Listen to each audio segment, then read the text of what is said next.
Uh, wait, let's. Are you recording, Kalu? Yes, I am. I just hit it. All right, all right. So, go ahead and get started. Hopefully, Miss Evans can join us. I haven't heard from her yet, but hopefully soon she will be with us. All right. So this is module two, and we'll talk about the foundations of the African foundations of writing, trigonometry, mathematics, and basic logic. All right. Now, for our purposes today, we'll just work on basic understanding of mathematical logic. It's the part of mathematics concerned with the study of formal languages, formal reasoning, the nature of mathematical proof, provability, provability of mathematical statements, computability, and other aspects of the foundations of mathematics. So, we're talking about the real fundamental basics of math, counting, and then we'll move on from there when we get to the other sections. Because when we get to architecture and measuring astronomy, it'll involve higher mathematics. But right now, we're just talking about the very basics of mathematics. Um, Again, the point of this is to further demonstrate that at a very early age, or early point in our evolution, African people had a grasp on all these basic concepts that help to civilize the rest of the world. All right. And again, this is us pushing against the notion that Africa is a place of non culture, a place of barbarism, just to demonstrate further that that is just merely some of the runoff from a racist society. And Frankie, if you have any questions, stop me at any point, and we'll talk about it. All right, all right. So the human origins of mathematics. All right. Again, I'm saying human origins, not African origins, because the very first mathematics were done by the very first humans, which were Africans. All right. So to begin any discussion on the foundations of writing as mathematics, one has to return to the place of human origins itself, and that is Africa. So, one of the oldest proofs of early mathematics is the Ishango bone, as you see right here. That's the real Ishango bone, and this is the measurements that were on the Ishango bone. This is found at Lake Edwards, which is right now and currently in the DRC in 1950. This bone is about 20,000 years old. 20,000 years old. So again, last week, just to give you some scale, last week we talked about ancient Egyptian culture, and that was about 5,000 years ago. So add on to that another 15,000 years to understand the beginnings of mathematics. All right, and on the bones, you can see there are examples of multiplication with the doubling right here of the 6 and 3, doubling of the 8 and 4 right there, doubling of the 5 and 10. So, and also the prime numbers. Of course, prime numbers are numbers that are divisible only by one or themselves. So we got 19, 17, 13, 11. All these are prime numbers. So again, this is showing that Africans had a grasp on the basics of mathematics from early age, 20,000 years ago. All right, the scope of that time I know is difficult to grasp, uh, being in the year 2020, but 2020 plus 18,000 years, and that's what we're looking at. All right, 18,000 years. And that's an enormous amount of time, but it's work to grasp the amount of time that is. All right. So the foundations of counting, we have to always go back to the basics. All right. Why were African people counting? All right. This When discussing the importance of the development of numbers, it is critical to understand why human society developed counting in the first place. So we have trade. the object of trade, right? I have one thing, you have one thing. Let's trade these things, right? Very basic. And resource management, right? So, say you have a flock of sheep or a herd of cattle, right? To keep track of said herd or said flock of sheep, you would have to be able to count them, right? And understand and remember, you know, how many you have and who's old, who's young, just the very, very basics, right? This is resource management and this is for trade, for you to understand how much you got and counting the people in your area. For instance, your village, you might have to count the people and divide that or multiply it by how much resources you have to make sure that everybody has something, right? It's very, very basic. So is and again, I want to impress upon the importance of the basics, because before we can get to the higher mathematics of algebra, calculus, and so forth, we have to understand the root and the basics of rudimentary mathematics. All right. So in ancient Kemet, ancient Egypt, the flooding of the Nile necessitated the annual redivision of land. So every year the Nile would flood and recede as per the seasons. All right, and during that time, private ownership of land and the ability to produce a surplus of commodities enabled owners to exchange their products for private gain or to store them for future use. Again, resource management. How much do we have to eat? Do we have enough to feed everybody else? Do I have enough to trade? And if I have enough to trade, what resources do I need? All right, what do I need for us to be able to sustain ourselves and to grow? Oh yes. Oh, Miss Evans. Yes, definitely. Miss Evans joined us.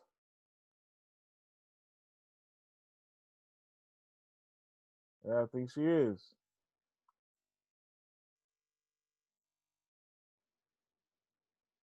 Good, good, good, good.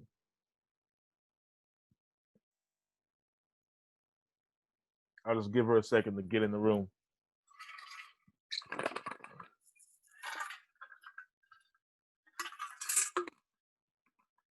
Miss Evans, are you with us?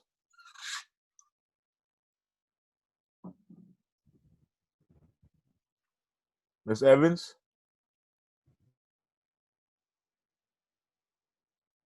All right, I think she's here. She's just muted. All right. I don't know if you can hear me, Miss Evans, but welcome. Your classmate Frankie is here, as well as myself and Dr. Osiri. And we're just talking about the basics of counting and mathematics in Africa. All right. If you have any questions, you can type them into the chat, and we'll do our best to get to them. All right. So going back, um, again, this is about resource management. So with the development or understanding that we have to develop these products and these goods for private use as well as commerce, a system of weights and measures began to develop. Now, I want to impress. This is pre-dynastic Kemet. So this is before we get to the first golden age. So the golden age represents a period where Kemet had reached a certain height. But before we get there, we have a lot of development, right? A kingdom does not just appear, in dynastic form. It takes development. You have to build slowly, and then hopefully an empire or dynasty will develop out of that. Before we get to that, we have just the basic rudimentary uh, um, development of barter and trade using weights and measures. So mathematical operations of addition, subtraction, multiplication, and division, and other use of fractions are recorded in ancient Egyptian papyri in connection with the practical problems of the society. And I just want to give you some context. The work that I'm pulling from mainly is this work right here, Africa Counts. All right. Right, any questions so far before I move forward?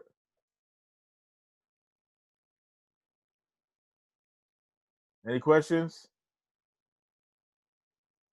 Good. It's okay. All right. Good. All right.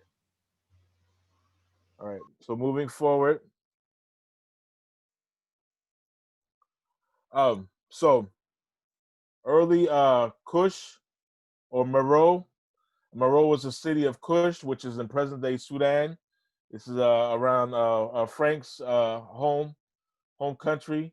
Monroe was perhaps the first iron working center in Africa. So they use iron as to build as well to trade. With iron, Africans developed new farming techniques.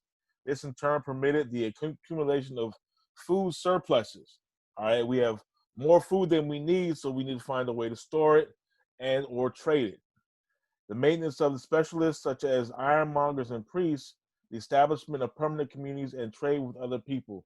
So, um, this is a critical point in human evolution. This is where humans go from being just roaming bands of villages. We pick up when we go to people who are able to establish a sense of home and stability. All right, just think about the way we live right now, right? We have homes that we go to each and every day.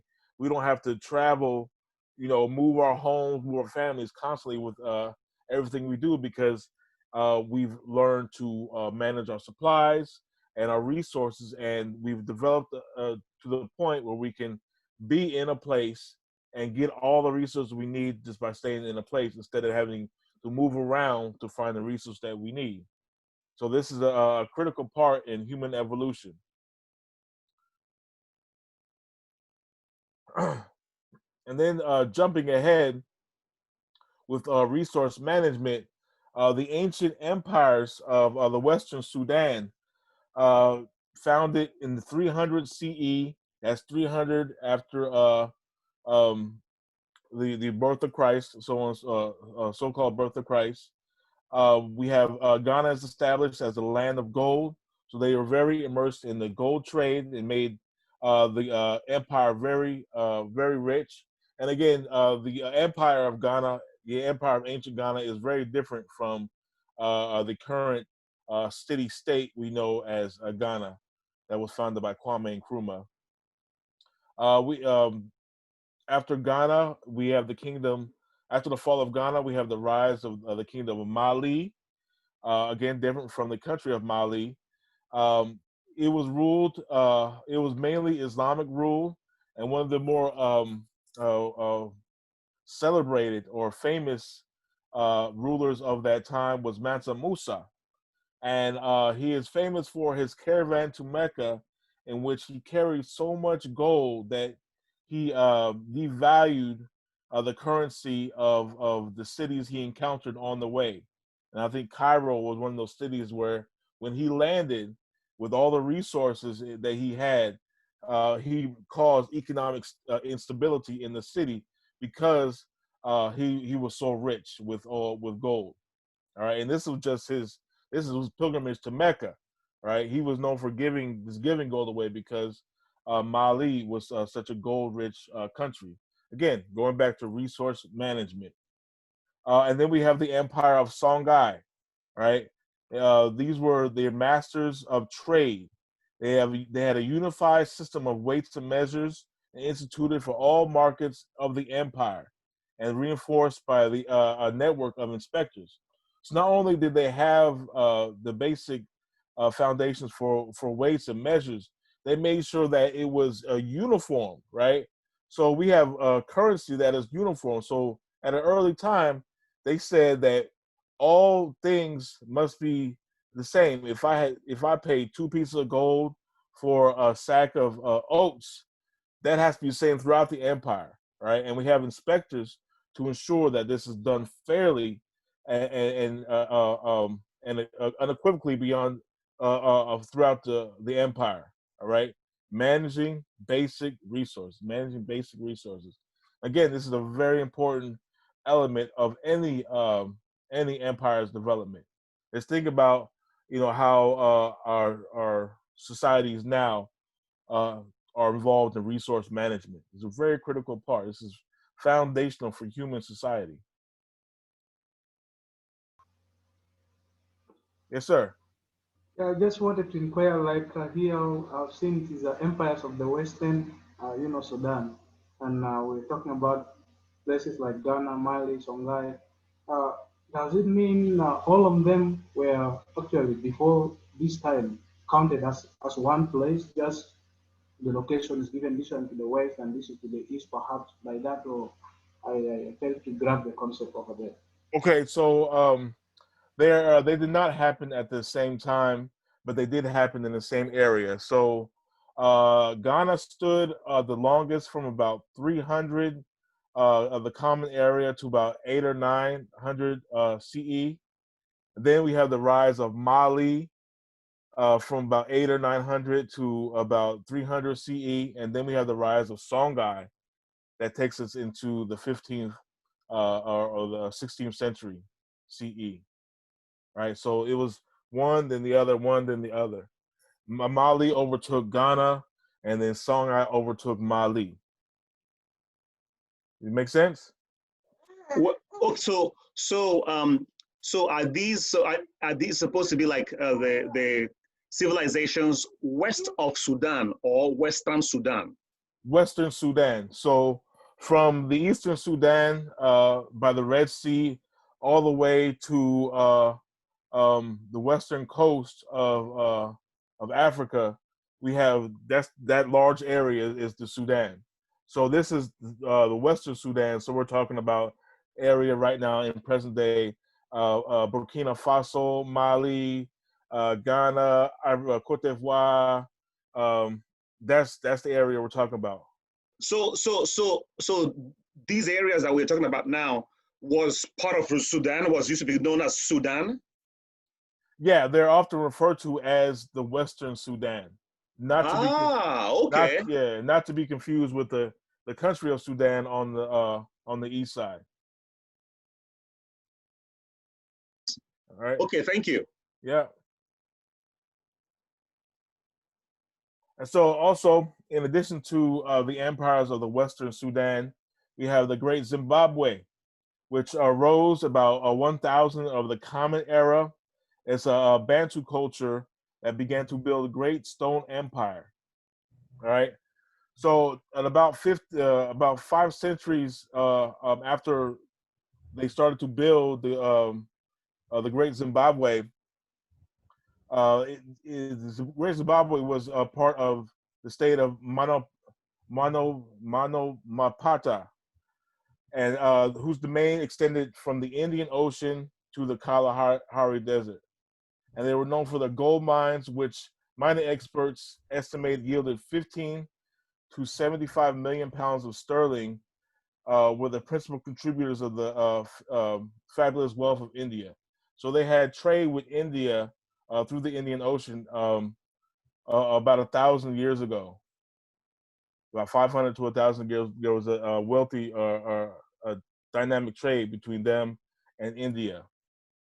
All right, said that a lot of India's gold came directly, gold and silver came directly from the Great Zimbabwe.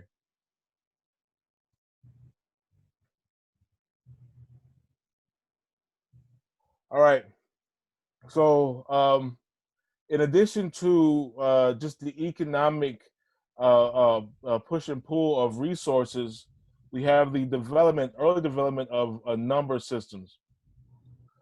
These number systems, of course, were developed for resource management. And again, only after we develop these early foundations of resource management and basic counting can we move to the higher forms of mathematics that feed into architecture and engineering. All right, that's what allows us to build roads and buildings and so forth. Is the higher mathematics, but the foundation of that developed earlier.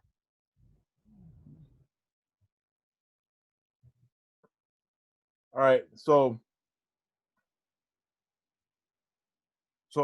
early Kemetic, excuse me, early Kemetic arithmetic is the originality of Egyptian arithmetic is that it does not require an effort of memory.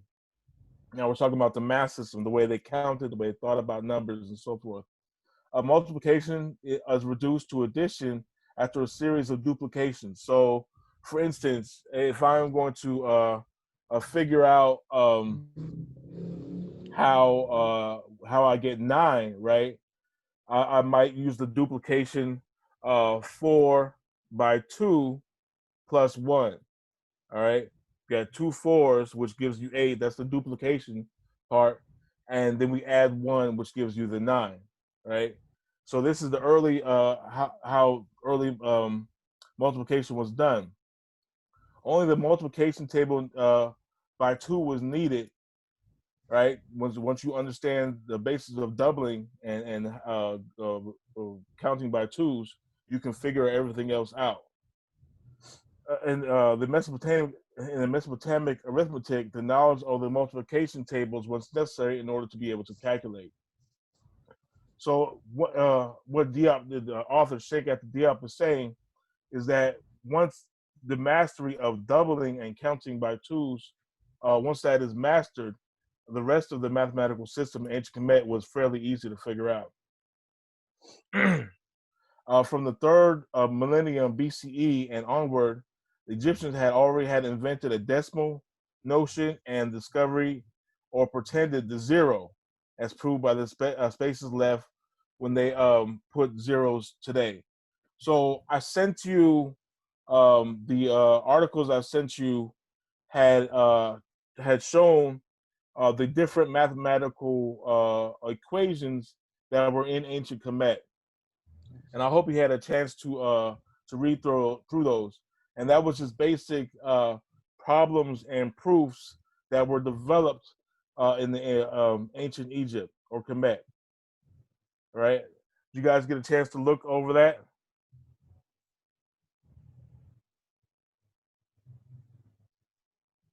You guys get a chance to look over the articles that I sent? Yeah, yeah. Good, good.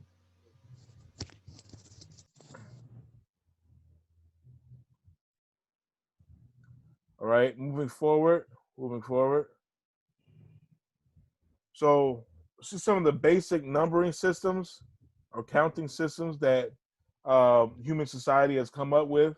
The binary numeral system, this is a basic ones and zeros.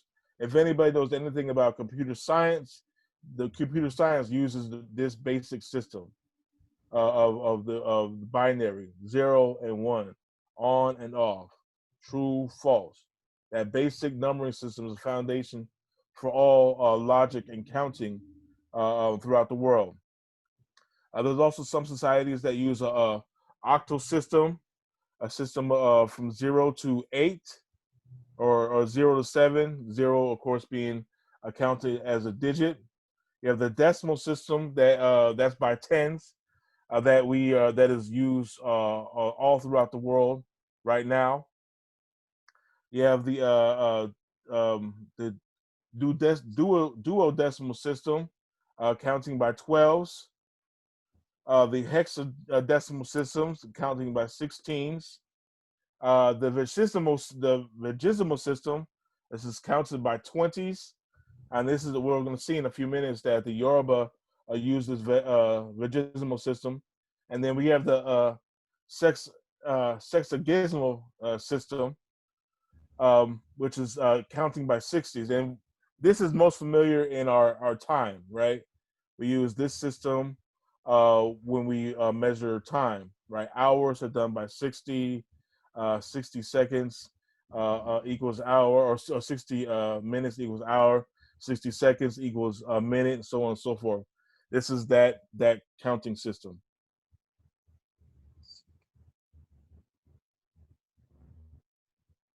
So the counting system, or the Oyo, or this is the Yoruba counting system.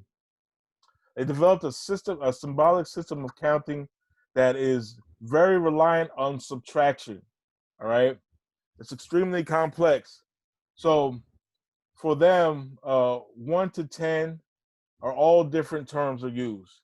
And then for them, the 20, 30, 200, and 400 are critical to the system.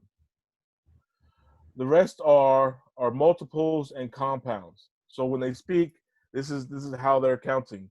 Thus, 1, 11, 12, 13, and 14 are reckoned as 10 plus 1, 10 plus 2, 10 plus 3, 10 plus 4. In your mind, think about the Roman system that counts, right? So 1, 2, 3, 4, and then we have the V, which signifies 5. And then we have V1, V2, V3, V4, and then we have the 10, all right, or the X1, which is 9, and then X is 10. Then you have X1, X2, X3, and then XV, X1V, which is 14, right? This is their counting system. It's very similar to how the Oyo do their system, only they did use it through subtraction. So for 15 through 20, they're reckoned as 20 less 5, 20 less 4, 20 less 3, 20 less 2, and then 20 itself. So subtraction is critical to how they count, and they're one of the few African systems that count in this way. It's a very unique method of counting. The development of this type of numbering system speaks to the Yoruba's capacity for abstract thought, i.e., understanding the concepts not directly or tied to physical objects or experiences. All right. So if I'm counting this way, I'm thinking about numbers that I can't necessarily see. Right. I'm thinking about not physically counting objects, but I'm counting this stuff. I'm keeping track of these numbers in my mind. And this is the Oyo system, or the system of the Yoruba of Nigeria. The Edo of Benin had a similar counting system. The construction of the number words in Edo language is similar to that of Yoruba, with the exception that the Edu, the words for numbers having 5 in the units place are formed by addition rather than subtraction. So below we have the method of how the Yoruba would reckon or account to 45. It's 60 minus 10 minus 5. Then we get 45, right? But the Edu, they don't use subtraction necessarily. They use addition to do their counting. So it's 45 will equal 40 plus 5. Again, I know this seems obvious because we all understand rudimentary mathematics, but again, this is how they're thinking about numbers. All right, how they reckoning their numbers through subtraction or addition.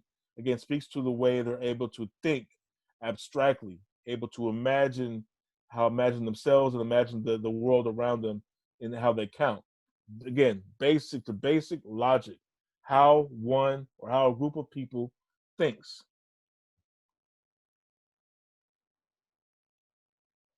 All right, so most cultures, and this is cultures throughout the world, use either a 510 or a 520 base or radix system. That means they use 5 or 10 or 5 or 20 as their base. So we go 0 through 9, and then everything starts over again. 10, 10 is really a combination of 1 and 0, right? 11 is just 2 ones. 12 is just 1 and 2. So this is the basic 510 counting system. This is how we speak, or how the logic works when we're counting. However, other systems use a base 12 system, like the Hausa of Nigeria, and the Makanye, the Bolan and Balante, and the Ga all use base 6 systems, all right, in their logic. All right. Any questions? I know this is a lot. Any questions? All right. Good, good, good. All right. All right.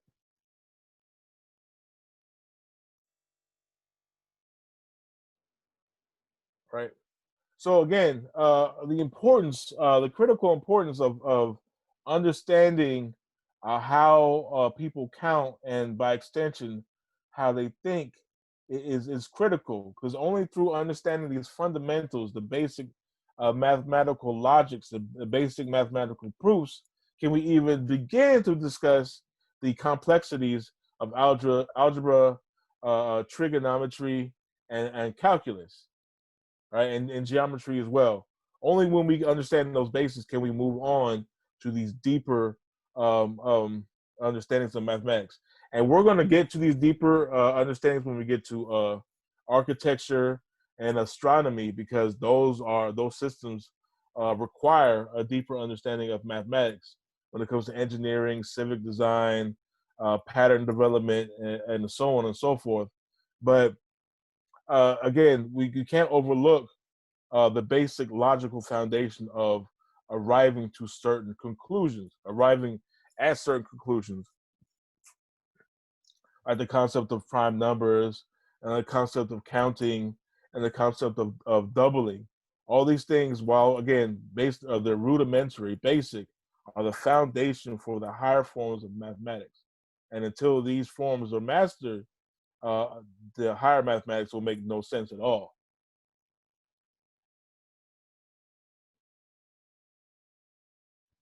And here are the sources for this section. Um, again, this is the text that I've been using. Africa Counts. There's a lot of very interesting concepts in there, and how logic is developed, basics of logic. All right, I want to get you back on. I'm gonna get you back on the wider screen so we can discuss.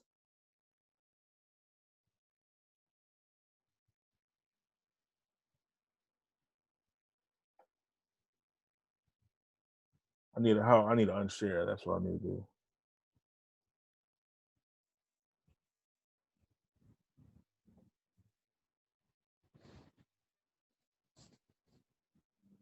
Can you guys still hear me? Yes. All right. All right. So, questions, comments, conversation. What are you guys? What are you guys thinking? Yeah, when I look at the presentation, it was so rich, and it is very interesting to see how in ancient time our people knew all this. And I was at the point of asking the first slide you put when you saw something about the Songa bone. Yeah, the Shango Uh, bone. it's like 20 years now. It has been discovered after 20 years from the presentation. Now, what I wanted to know was, has it just ended there, or after it being discovered, there are other things to show that it has been used for various, like we have evidence for Kemet, for instance, its mathematics has been used, evidence that shows that, yeah, it was in practice. Is it the same thing with the Songa bone? Can we find out other parts, like things to verify that it has been used actually in ancient time? Yeah, there's actually a lot of that, and I didn't have a space to show you everything. But yeah, there over the years there are many things that have been discovered that lend itself to the idea of the understanding that African people are doing, complex uh, um, equations, at an early time. And again, this is not something that that makes African people, better than any other. This is just basic understanding of resources, right? Understanding your resources, and that's a fundamentally human problem that was addressed, that was presented and addressed at 20,000 years ago. How you doing? How you doing? I'm fine. It's good to see you. Okay. Um, So yeah, and again, that's why I try to impress upon that early in the presentation. This is not, this is not just a simply, you know, what makes African people great. It's just fundamental to being human, and I think that gets lost in translation a lot when we speak about African people because we've been left out of discussion of human development for so long, right? And these things, the Shango bone, for instance, is proof that human development, human intelligence was developed a long time ago in Africa and only grew further, right? It only grew further. If we got the Shango bone 20,000 years ago in the Great Lakes region of Africa, then it's easy to imagine that 15,000 years later, when Kemet started to develop dynastically, that they were doing much more complex things that allows them to build pyramids, right? That allows them to line up structures with the stars, right? That allows them to have surpluses of resources that allows their society to develop, right? Because if you're constantly struggling for food, it's hard to think about anything else, right? The basics of intelligence is grounded in resources. If I have the resources to where I do not need to worry about food, I can think about other things. I can think about why the sun is moving the way it's moving, or why the plant is growing the way it's growing, right? Because I don't have to think about feeding myself, right? We humans are consumed, you know, with our basic needs, and if our basic needs are met, we can start thinking about and looking through to the stars. And I think that gets missed a lot in the human story. Is that again, if we have resources, we can think, and if we can think, we can do dynamic things over and over again. 'Cause- Not to belabor the issue, but it's somewhat sad though that these things are not in textbooks. Right. Because I mean, every math or algebra, arithmetic textbook should begin with the history of math as such. Right. They should show us this, where counting began, you know, how the Right. Yorubas did it, how Right. the Shango people did it, and so on.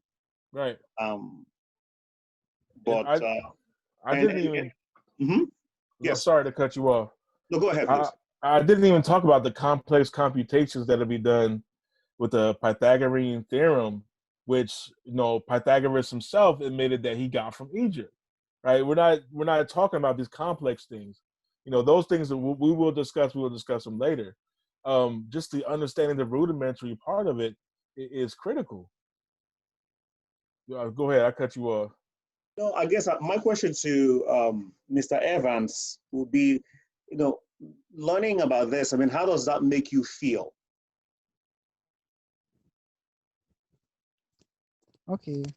And in addition to how it makes you feel, what is the relevance? I mean, how does this relate to you today?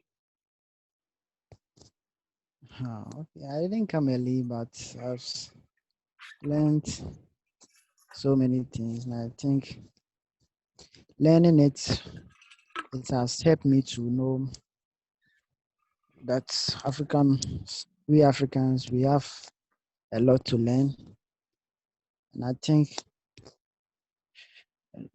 we are proud of what we are seeing today, and we will also take it to other colleagues to know that we have a lot to learn. Oh. For me, I think what you just said there is very important. Not keeping this knowledge to yourself. Yeah. Because I've been in the US 20 years now. I'm just learning these things now. I was born in Benin, grew up in Benin, and then also in Nigeria. I didn't learn this. So what you said about taking this to your colleagues is very crucial. We have to become the messengers and the evangelists of this. So we are coming here to drink from this fountain, not just to fill your belly, but you have to go out there and share with other people Yes. because we don't know this. You know, Yeah. I mean, And yes.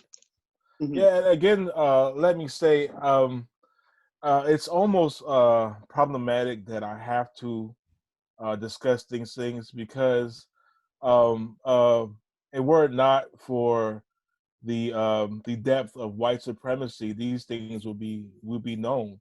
These things will be, uh, if taught to elementary kids throughout the world.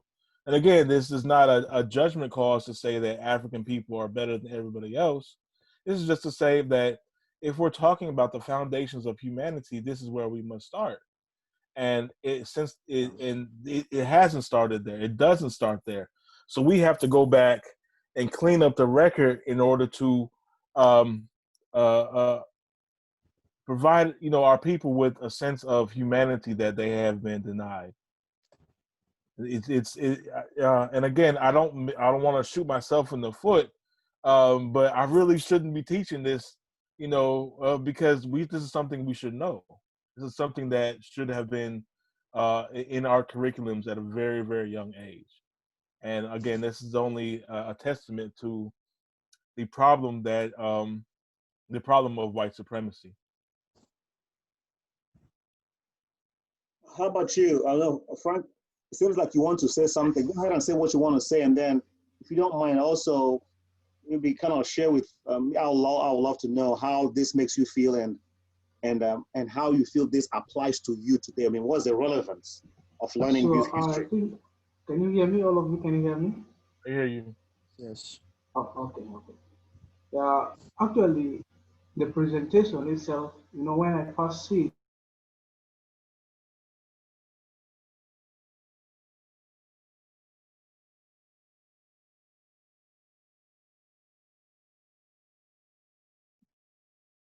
Hello, over there. hello. Okay, you froze a little bit. Repeat yourself. You said something Okay, okay. about the presentation. Sorry. So, I said, when I just saw the information on Songabon, it just triggered my mind to start looking in a more different way on the whole presentation actually. We have a common proverb way back at home that says that translates like you can't climb a tree from the top. Mm. But I came to realize from the whole presentation that in our education system, they made most of us to start climbing tree from Right. the middle, Right. and it has distorted actually our sense of knowledge. It distorted a lot of things, and it has made us actually, you know, apart from it giving us information that Africa contributed nothing, it made us to learn like actually we don't know Yeah. anything just because someone somewhere we are making they have made us to start planting trees somewhere in the middle. But today is a very great opportunity to learn that actually the tree has already been climbed from the Right. root by the Right. Africans. So opening my eyes to see this is a very great thing, and I'm very grateful for it. And in the same note, I will be a messenger on this, and it's something that at least all the African youth have to know. They have to know, and as you said, it's not just to say like they should be boasting about it and bragging about it, but they should make use of it. Right. Yes. If in the past, our people who have been categorized as primitive were able to be, all to put all this rich information that were able to get it, they preserve it in a very, I don't know to refer, I don't know, I like the term to refer to it. They preserve this information that even in this present time, we're able to get it and we're able to look back that this is the origin, this is the root. Now, if we have found that this is the root, then we must change the direction. We must start thinking in otherwise direction because here is a way we have been led through that is to some extent it is right to say it is wrong. We have been led through a wrong way or a wrong path, but seeing this is an opening, is that like opening our eyes to see that we must start actually utilizing the resources we have within. Right. It is in other words saying that we have something just within us, within our locality, within our environment that has been, hidden from us. We are not able to see it. Right. But this is making us to see that there's something within our environment that we must put into use. I'm grateful for this. Yeah. And to add to that, Frankie, here in the states we have a horrible pattern of when a person is smart, we think that they are trying to be white. That's something that African Americans do in the states, and it's a horrible pattern because we assume that because you're white or European that you're naturally smarter. And again, that goes to the manipulation of history, to manipulation of knowledge. And the only way to get people out of that notion is to show that the foundations of all knowledge come out of Africa. So if the foundations are coming out of Africa, then I can't rightly make the assumption that just because a person is white that they're naturally smarter than me. And again, it's a horrible habit that we have in the states. That African people, black people in the states have this problem. And because we have this problem, we look down on each other, we degrade each other, we rape and murder each other, in part because, or in large part because we devalue our position as human beings on this planet has been devalued. And because we don't see the value in each other, it's easy to take a life, or it's easy to demean the next person. So that is why these things are of critical importance, because if we understand the foundations of human knowledge can be found on the continent of Africa, then the children of Africa throughout the world therefore have the ability to enlighten the world. And those are important things that we miss. And it's a problem here in the states, um, that we're trying to solve. And I think it's a problem around in other locations where Africans can be found throughout the world. That we've allowed ourselves to be devalued, and because of that, African life, Black life, is seen as marginal. Yeah. You agree, Mr. Evans?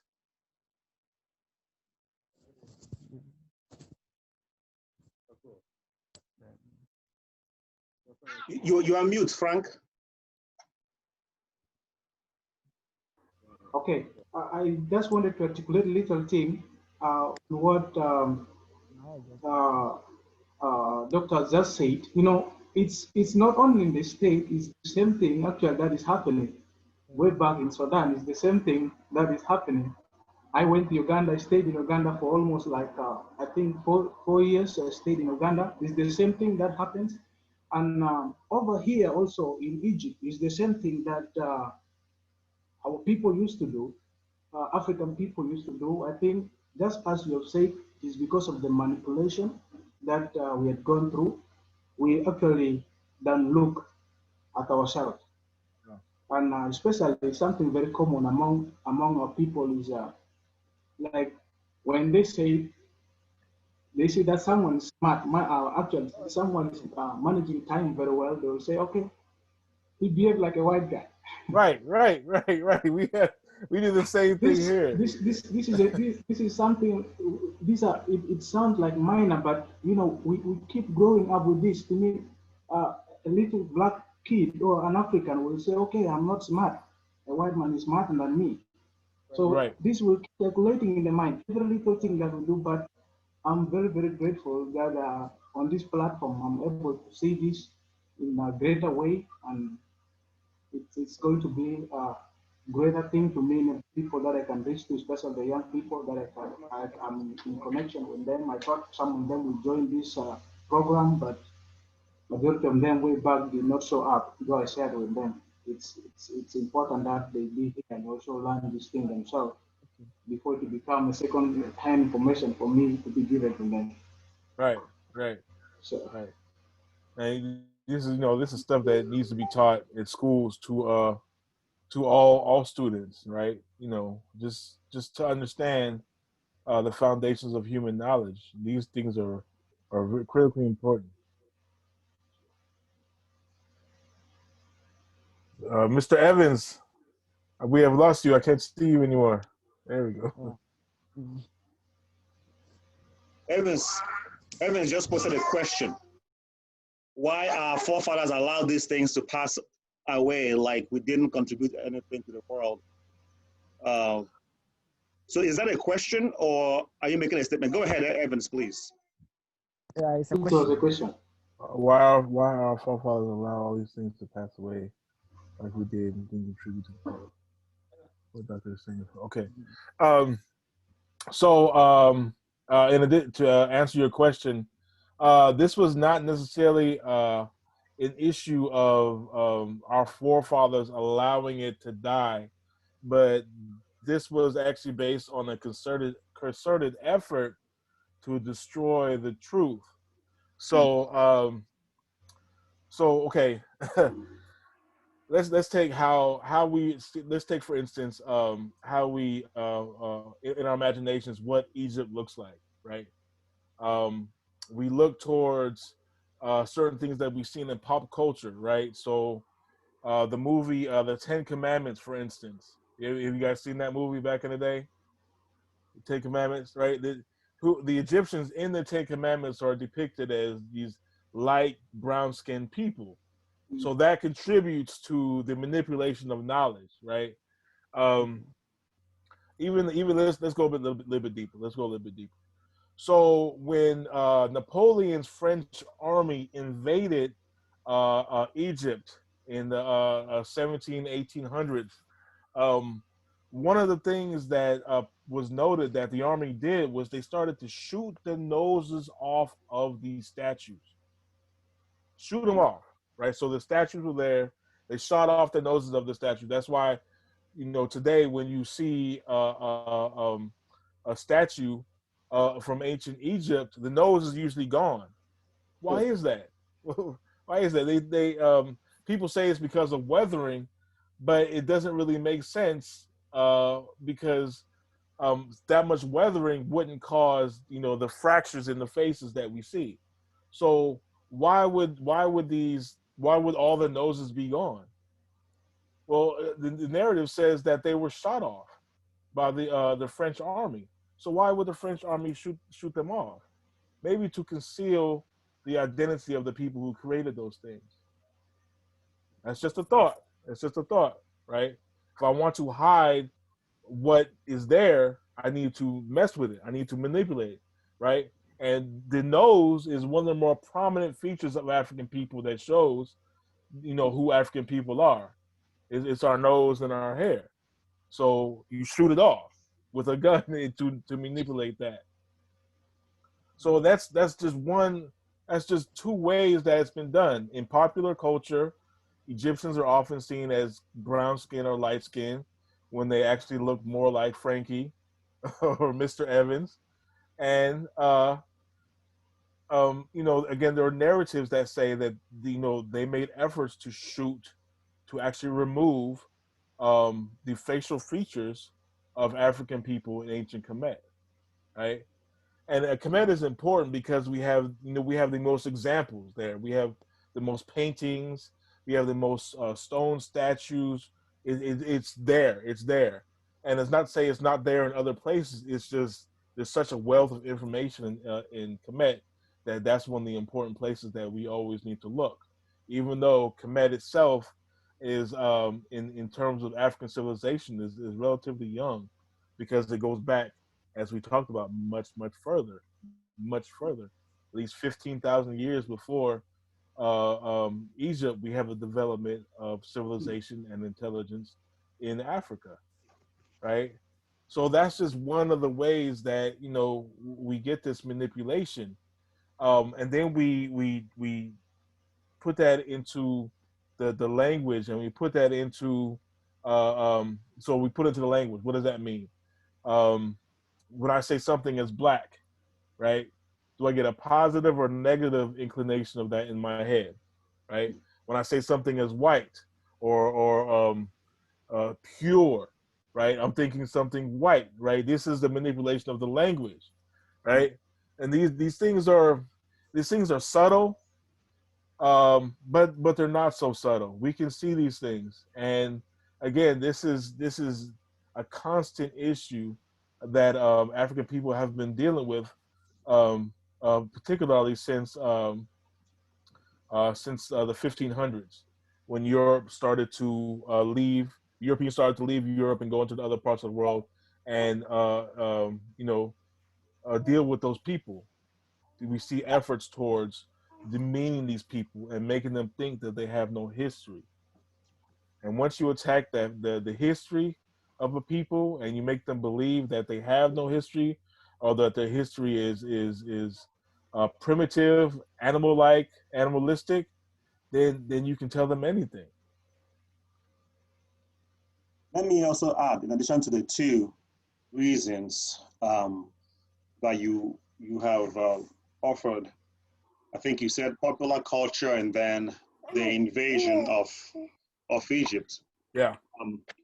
The third one I might add is that colonization actually dealt a final blow to our history.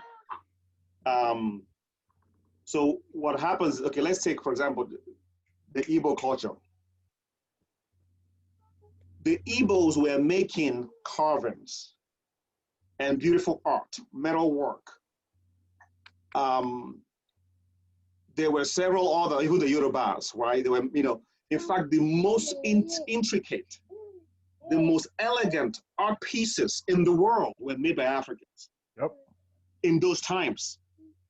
If you look, there is no art piece that can rival what we have in Africa. None. Look at the Ife head, right? Look at the Bini mask. Right. Look at all of them. And compared to anything that came about in those times, nothing rivals what Africans developed. Africans were very advanced in working with metals. Now look at what happened again. I was trying to give an example with the Igbo. During colonization, during the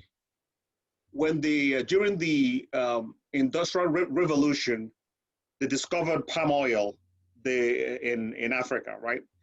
And the British realized that they could use this oil to fuel their industrialization.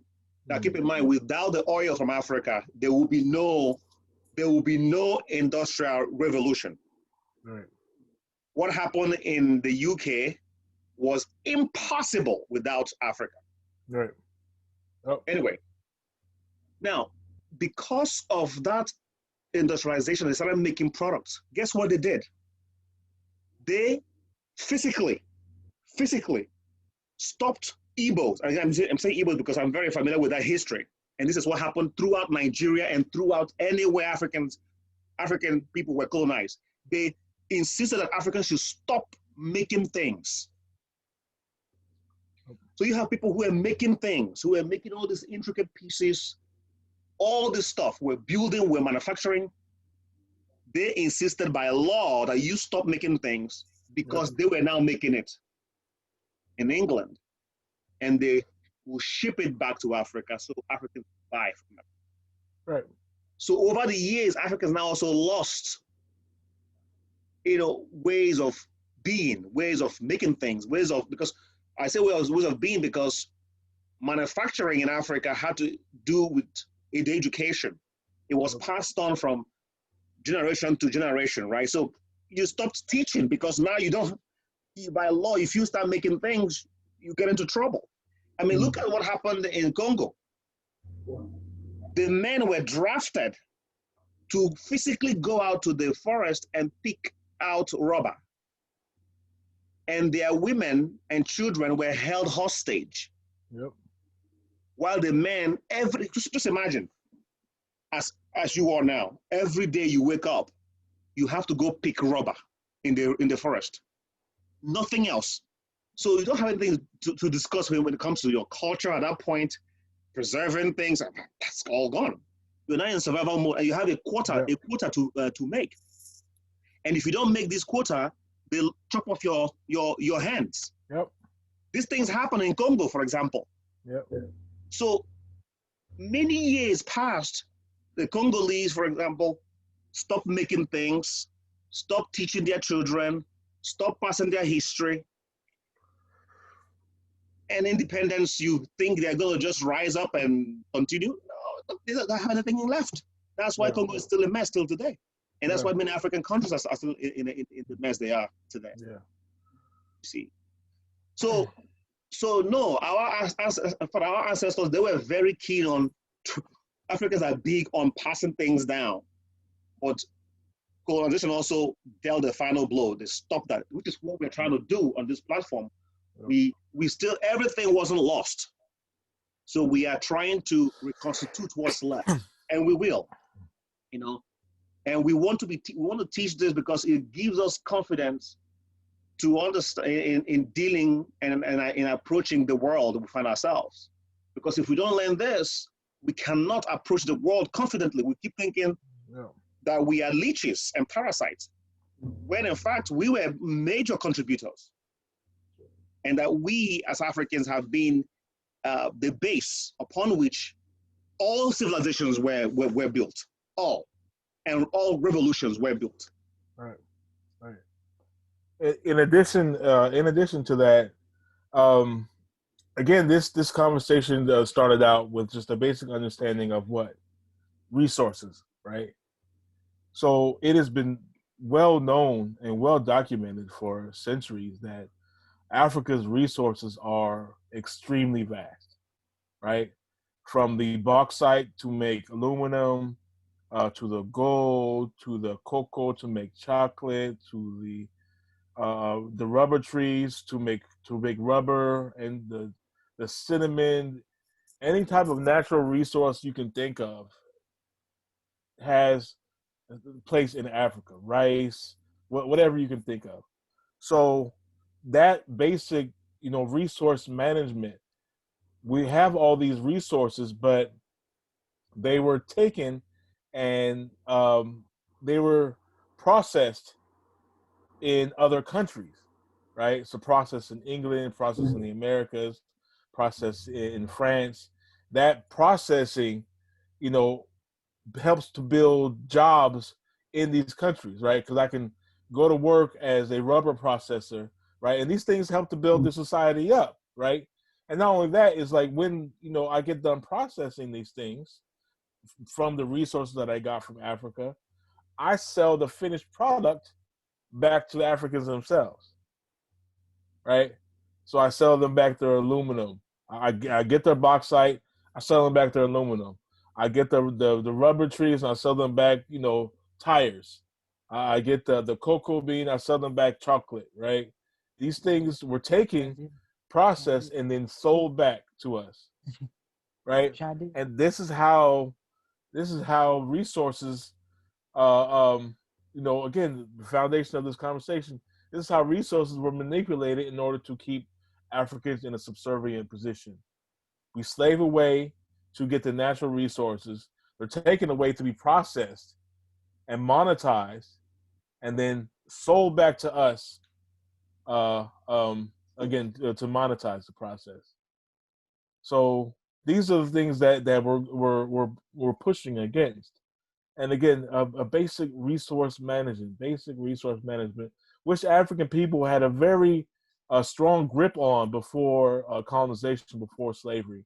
Not only a natural resource management, but human resource management. The people themselves. People themselves were the resource that was exploited and destroyed.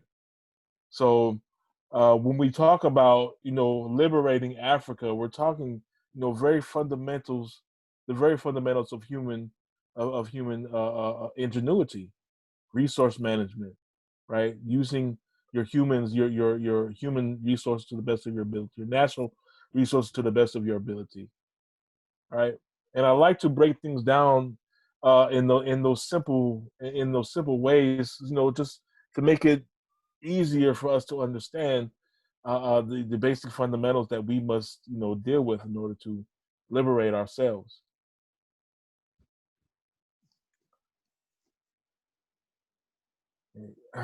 But there is hope, right? Oh So yeah, definitely. as we move forward, we have to be excited about the future, about the potential. Um, we are living in a time of limitless potential. We truly are living in a time of limitless potential. And for us to tap into that, I believe that we have to first work on ourselves, Yep. which is what we are doing. We have to work on ourselves. We have to get organized. We have to equip our minds, and we have to start living out those values that we aspire to see in others. We have to start doing that. That's the very first step, and we are doing it. We have to start cleaning our front porches. You know, let's so like I grew up in Abai. If you go to Abai, you're on the streets, you see rubbish everywhere. I mean, it wasn't so before, but now you see trash everywhere and things of that sort. And that is because there's a lot of confusion. We have to take a minute and say, look, why are we pursuing all these material things?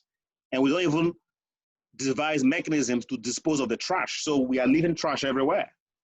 We have to take a minute and say, look, let's take care of ourselves. Let's eat healthy and stay alive and treat each other well. Let's begin to live out those values first. And then I think as we do that, we'll start coming back together in one mind. And from that, we can start building institutions. But the work starts with ourselves. Yeah. I think. Yeah. Anyway, You thank guys you have so any much. other questions or comments? Any more conversation?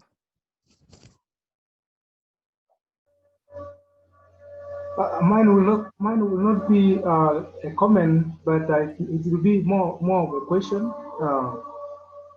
Specifically, the effort that is being put by this great institution. I look at the institution itself, outside as university. This is something at a higher platform, but these informations that we are getting on this platform, they're very crucial for the younger people down there in the grassroots as well. And I would like to inquire on the basis of us as an institution passing this through the nations, perhaps through the government or through the leadership of most of the African countries. Such information as we are getting here are necessary to be taught to those level. Is it possible or not? That's one. Uh, I've discussed with one person some time back about the negative contribution, especially of those in power in most of African countries. You know, as we learn these things, they have the capacity actually to endorse such kind of things in institutions. They said, okay, we want this to be in a curriculum.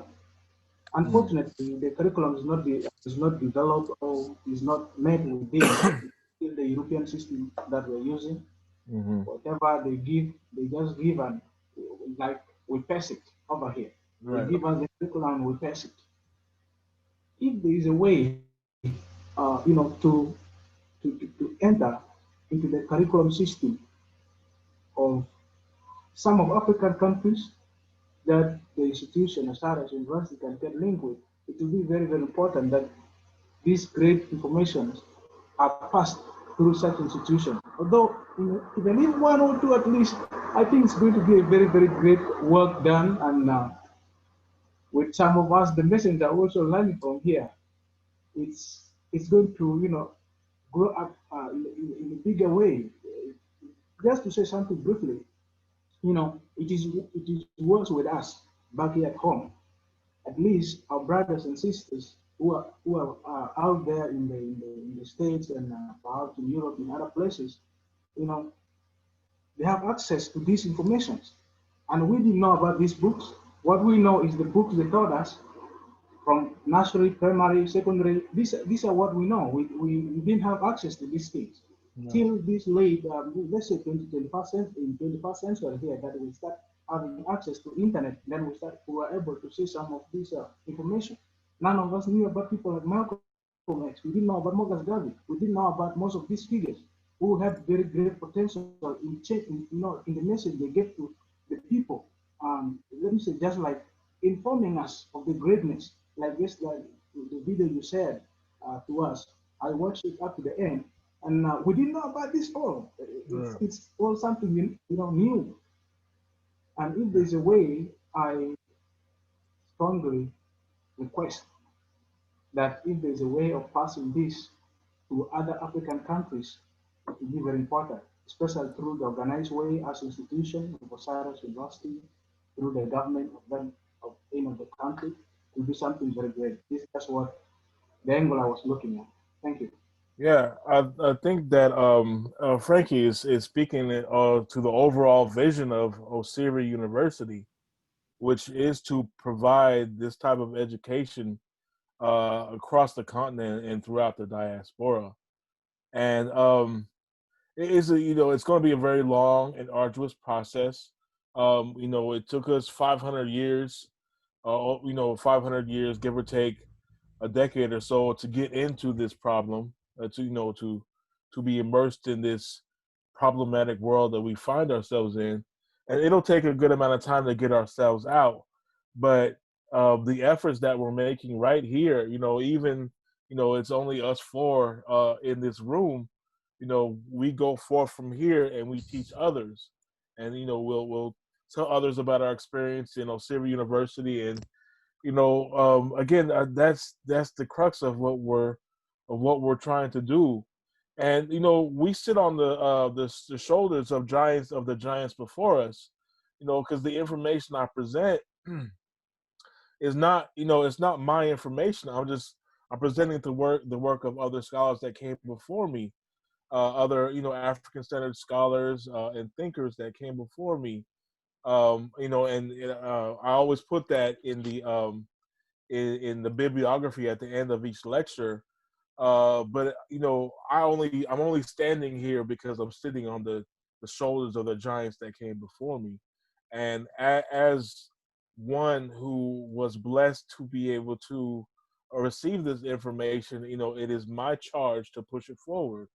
So that's the only way to do it, is that we have to be brave enough and insightful enough to seek out the information, and then once we have the information, we have to be brave enough once again to spread it around. We have to teach others, and this has to be, for me at least, it's a lifelong process. I've been immersed in this study, for over 20 years, and I'm not that old. I'm only 42 years old, but over half of my life I've spent, trying to learn these things and to expose other people to it. And again, I myself wasn't exposed to it until much later in life, later than it should have been. But since I have been, blessed to have this information, I must pass the blessing on. It is, it's my duty and my responsibility to do so, and only through those ways can we really start to break down the walls of manipulation and disinformation that have put us in our current situation. Let me quickly add to that. One of the things I think one of the other question that you asked is about the leaders, right? how to deal with African leaders. How did you put it? Let me see. Connects through the leadership of African countries such that the information can be, yep. So I think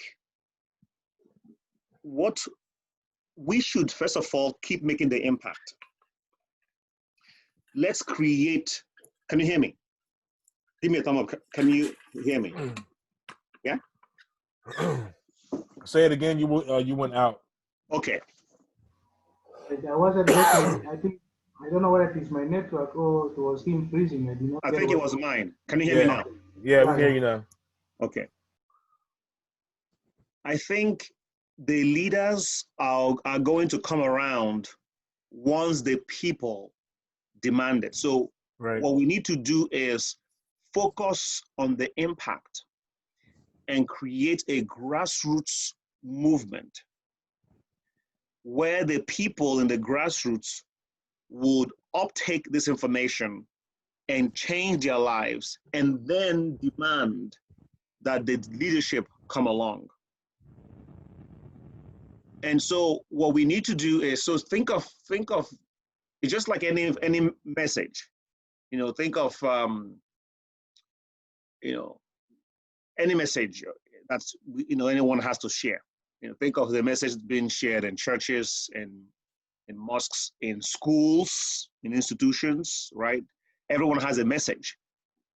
We have to think of this as such. This is a message that we need to get out. So there are systematic ways to get the message out. So one, we mentioned earlier, if you have colleagues, share with them informally, but continue to learn, as Dr. Easterling pointed out. At some point, we would like for you to formalize the process of sharing the message where you are. So, for example, after, let's say you've taken several courses, you've learned a lot. Maybe we can set up a center.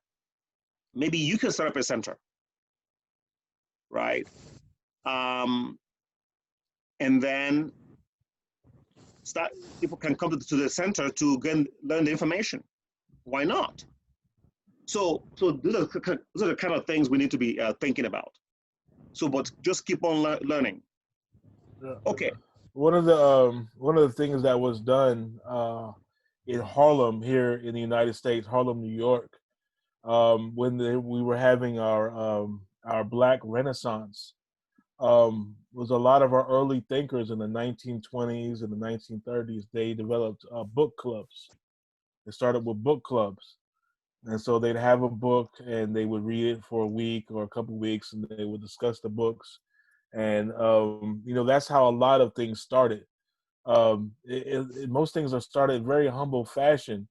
So, don't overlook the little things that we do day to day that, help push us forward. But again, that's one of the things that was done here in the States about 100 years ago. And again, I'm a child of this tradition. I am a child 100 years later that has benefited from the book clubs in Harlem 100 years ago. So, this fight is not going to be quick, and that's okay. But we just need to be consistent and persistent, in our efforts to seek out knowledge and to teach.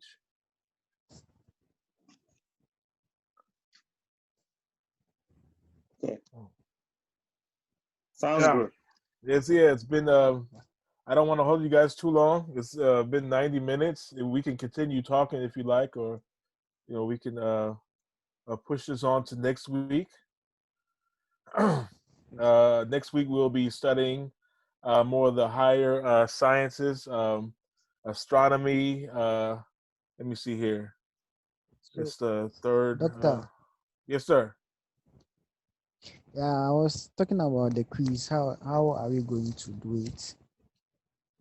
I have to develop the quiz. I have not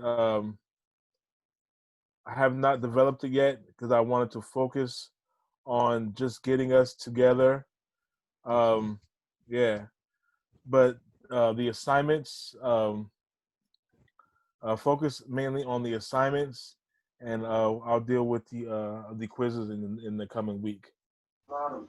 In the assignment, I had problem uploading it just there where I would put the comment. It was difficult for me to put it up, and Okay. I decided to send to you on a mail. I also had problem like when you told me to put it in there's a certain. I just forgot where you told me to put it exactly. I also tried to check on that, but I failed getting it exactly where it is. When Okay. you reminded me to put it. Okay. I'll if you can if you're having issues with LearnDash, you can just send it to me via email, and I'll count it. Um, and you both have my email. I'll count it regardless. Um, I will double check with our webmaster and make sure everything's good on that end. But we're working with a lot of different things. So if one method doesn't work, if you're having troubles posting it to LearnDash, just send it to me directly, and it's no problem at all. One last thing before we leave. Frank and Evans, you two are on WhatsApp, right? Would you please send me a message on Yes. WhatsApp? Just send me a hello, because I would like to add you to a group. I'm not sure which group, but I would like to add you to a group. But send me a hello so I can, do that. Number two, if you are available, can you join us tomorrow? Because I like the sort of insights that you bring. You talk about your personal observations and your insights into the discussion. So, are you available tomorrow for the Ubuntu dialogue that we have? If so, you can join, and just as a student, we can actually bring you on the panel just like this, and you can be part of it. That would be good. We'll be talking about Pan-African movements tomorrow, and I'll be highlighting the work of Kwame Nkrumah in particular. So yeah, I would love to have you guys join us if you are available. Okay. Do you know the time? What time will it be? I don't know the time. Well, it's an hour earlier for us. So what time is it there right now? It's actually 26 minutes to 7. It's the same time. It's the same time we started for tomorrow. Uh, Isn't the it movie 9? dialogue, it starts at 9. We started at 10 today. Oh. Meaning to be 4/4. It will be from 4 p.m. Okay. Yeah. I'll send you both the link today. The link, and I'll send you both the link and the time today. I'll just add you to the list, and I'll send it to you today. Okay. Yeah, you're right. It's 1 hour before we started today. So yeah. Thank you. Okay. Yeah, I will be able to attend that. The previous time when Dr. Osir sent me the invite request, actually I was not able to do that because I had commitment in the university. Saturday I'm coming back late, but tomorrow I'll be at home. I'm not going in the university, so I will be able to join that. Okay. Cool. All right. Very good discussion, gentlemen. I thank you for your attendance and your insights, and we will continue this tomorrow and next week. Look out for the emails. Thank you. All right. Thank you, sir. All right. Thank you. Thank you so much. Thank All you. right. Bye.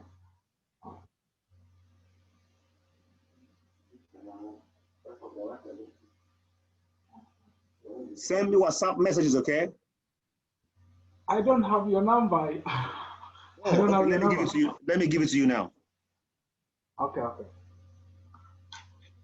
So it's